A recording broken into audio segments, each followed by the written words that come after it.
नमस्कार दोस्तों, स्वागत है करंट अफेयर्स के टू द पॉइंट सेशन में। दोस्तों, आज हम बात करेंगे प्रवर्तन निदेशालय के बारे में। आखिर ये है क्या, चर्चा में क्यों है, इन सब चीज़ों की जानकारी आज हम इस वीडियो में लेंगे। तो चलिए बिना किसी देर के इस सेशन की शुरुआत करते हैं। तो सबसे पहले जान लेते हैं कि आखिर ये चर्चा में क्यों है।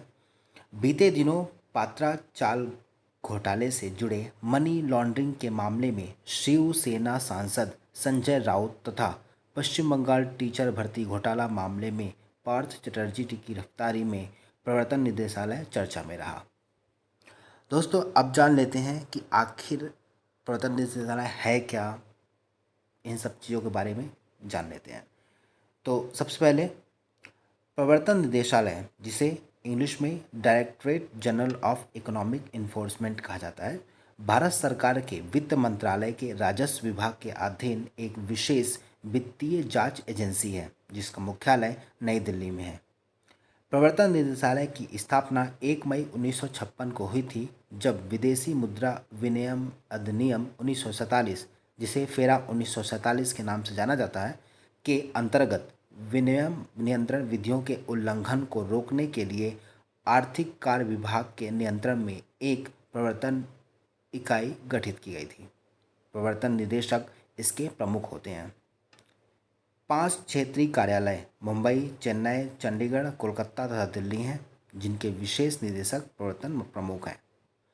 निदेशालय में क्षेत्रीय कार्यालय अर्थात अहमदाबाद, बेंगलोर, चंडीगढ़, चेन्नई, कोच्चि, दिल्ली, पणजी, गुवाहाटी, हैदराबाद, जयपुर, जालंधर, कोलकाता, लखनऊ, मुंबई, पटना तथा श्रीनगर हैं, जिनके प्रमुख संयुक्त निदेशक होते हैं।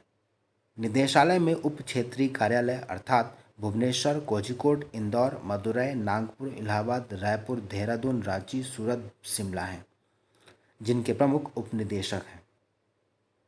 दोस्तों, अब जान लेते हैं कि आखिर प्रवर्तन निदेशालय काम क्या करता है।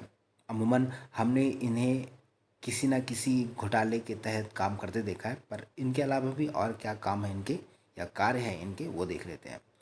तो पहला कार्य क्या है इनका, विदेशी मुद्रा प्रबंधन अधिनियम 1999, जिसे फेमा कहा जाता है, तो यह अधिनियम 1/6/2000 को प्रभावी हुआ था, अर्थात 1 जून 2000 को ये प्रभावी हुआ। इसके प्रावधानों के उल्लंघन की जांच तथा निपटान प्रवर्तन निदेशालय के नामित प्राधिकारियों द्वारा किया जाता है।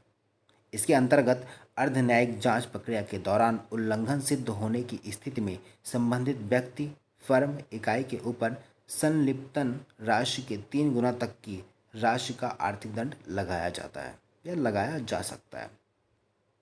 दूसरा काम क्या है, धन शोधन निवारण अधिनियम 2002। इस अधिनियम के अंतर्गत जांच की प्रक्रिया अन्य आपराधिक कानूनों की तरह ही की जाती है। जांच के दौरान या उपरांत यदि यह पाया जाता है कि संबंधित व्यक्ति या इकाई ने जो संपत्ति एकत्र की है या बनाई है, वह PMALA में अधिसूचित 28 कानूनों की 156 धाराओं में दंडित अपराधों के फलस्वरूप अर्जित की गई है तथा उसके बाद उसका शोधन यानी लॉन्ड्रिंग किया जा चुका है, उस स्थिति में ऐसी संपत्ति को आंतरिक रूप से जब्त किया जा सकता है और अंत में उचित आपराधिक न्याय प्रक्रिया पूर्ण होने पर ऐसी संपत्ति को कुर्क भी किया जाता है।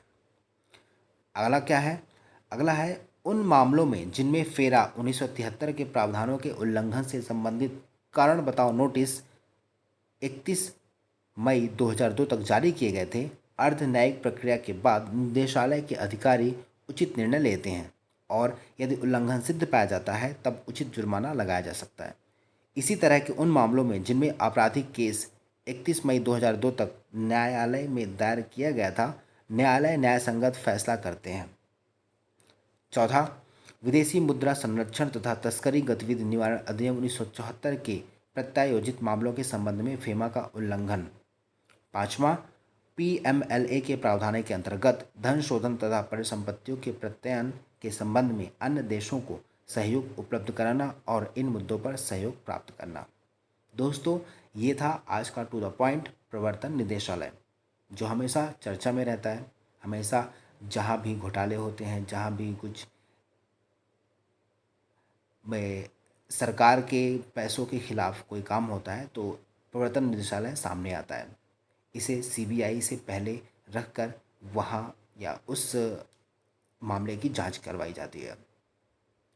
तो जो भी आपके लिए इम्पोर्टेंट है इस सेशन में वो मैंने एक अलग कलर से हाईलाइट करके रखा है। उन चीज़ों को ध्यान देख लें एक बार और उसे नोट डाउन कर लें। तो चलिए नेक्स्ट वीडियो में आपसे फिर मुलाकात होगी। तब तक वीडियो को देखें, लाइक करें, शेयर करें और साथ में आप अपने कमेंट्स हमें बताएं। तो नेक्स्ट वीडियो में फिर मुलाकात होगी। तब तक के लिए bye bye and thank you.